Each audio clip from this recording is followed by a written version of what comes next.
بسم اللہ الرحمن الرحیم اقرأ باسم ربک الذی خلق۔ آج کے سبق میں آپ نون ساکن اور تنوین کے احکامات میں سے تیسرا حکم جو اقلاب کے بارے میں ہے اس کی تفصیل پڑھیں گے۔ آئیے اس کی ابتدا کرتے ہیں۔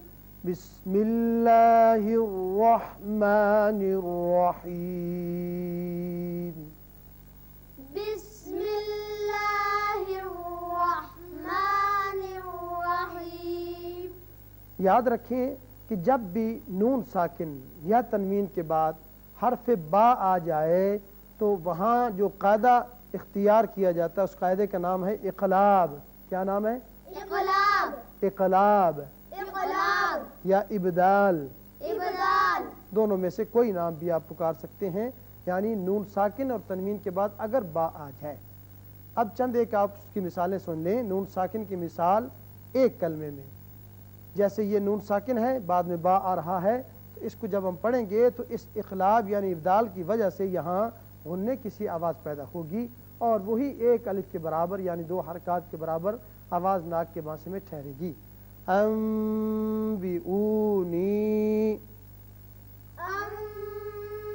انبئونی، انبئہم۔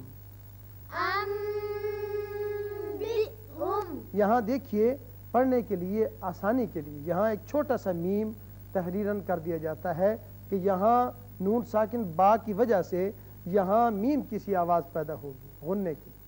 انبئہم، انبئہم۔ تنبتو، تنبتو، تنبتو، تنبتو۔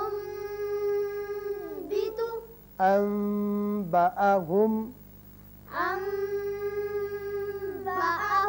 انبأہم۔ انبأہم۔ یہ تھی مثالیں جو نون ساکن کی ہیں اور ایک کلمے میں ہے۔ اگر نون ساکن کے بعد ایک کلمے میں با آ جائے تو اس کو کیسے پڑھنا ہے۔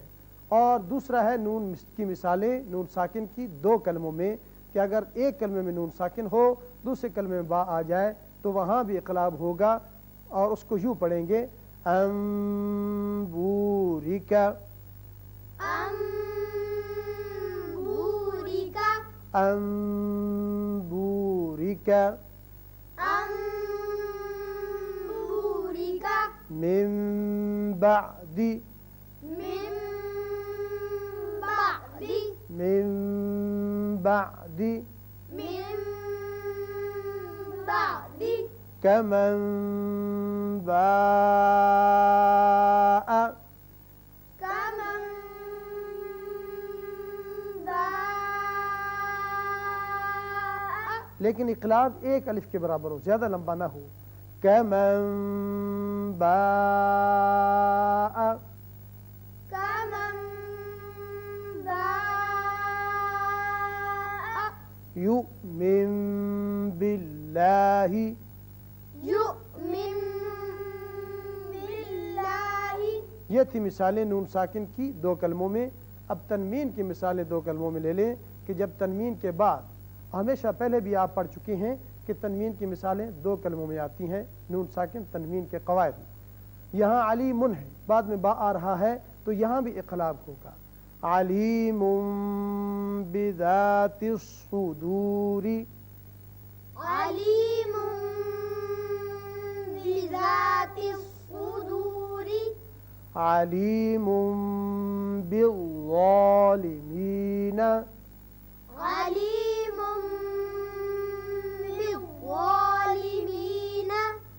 حکمت بالغۃ، حکمت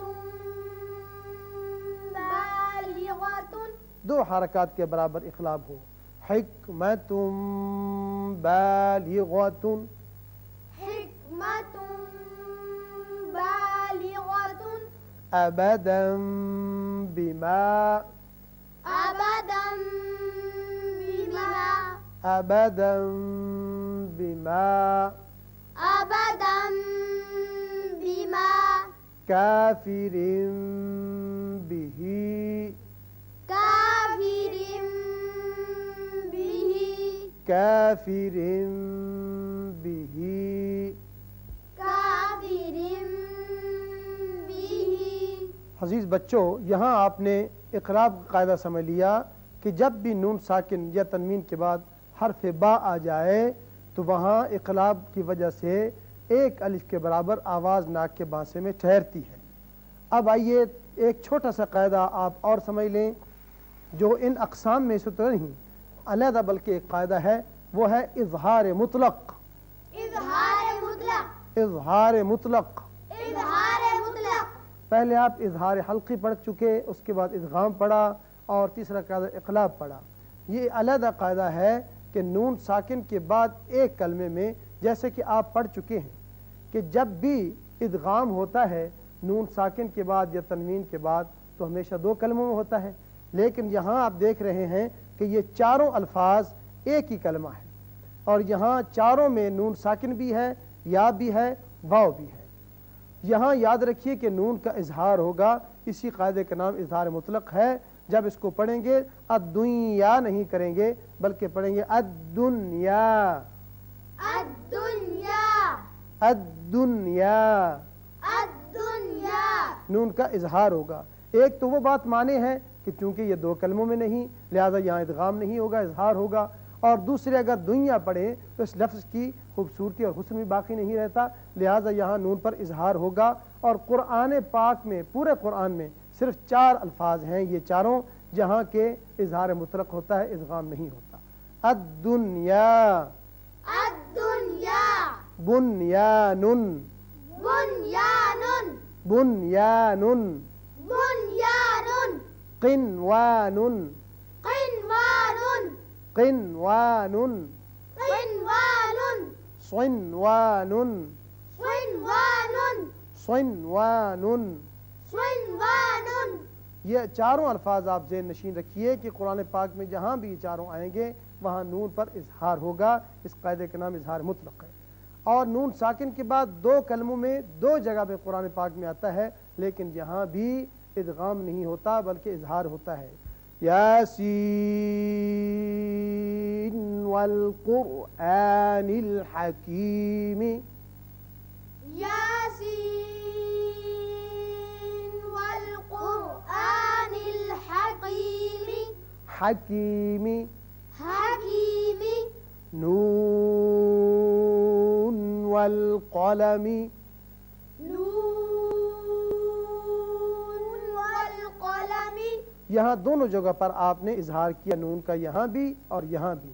اور یہ اظہار مطلق جو 4 الفاظ ہیں قرآن پاک میں ان کو ذہن نشین رکھیے، جہاں کہیں آئیں گے آپ نون کا اظہار کریں گے۔ تو عزیز طلبہ، آج کے سبق میں آپ نے نون ساکن تنوین کا تیسرا قاعدہ اقلاب پڑھا اور اس کے ساتھ ساتھ اظہار مطلق کے متعلق بھی آپ نے باتیں سمجھ لیں۔ اللہ تعالی ہمیں ان کو یاد رکھنے کی توفیق عطا فرمائے۔